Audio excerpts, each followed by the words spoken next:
That's funny. Whenever I meet, and I'm obviously not your level, but whenever I meet someone at an event, I always throw out a marginally inappropriate comment is the first thing, because they're not going to have the skill set to mask their reaction. So if they laugh or they find it funny, that's good. If they roll their eyes, that's sincere.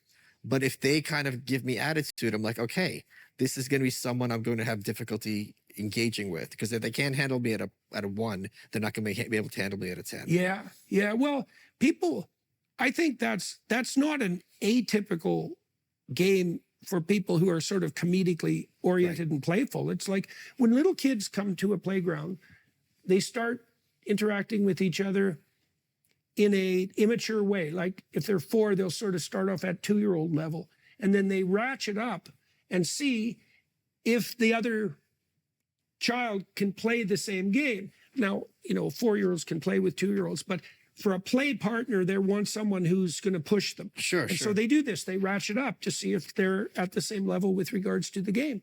Yeah. This is, one of the things that you might think about with regards to small talk. That's partly what people are doing, right? So when they meet socially to begin with. Oh, to suss each other out. Yeah. They want to offer their little offerings to get the exchange going. Now, part of what you're likely objecting to is that people who aren't high in openness won't take the conversation down, right? Or they won't make it deep. They just won't go there. Or they can't. Or they can't. Yeah. Right. They're not interested, or they can't. Right. And that's very frustrating if you're an open person. Because that's all you want to do. Yeah, I always say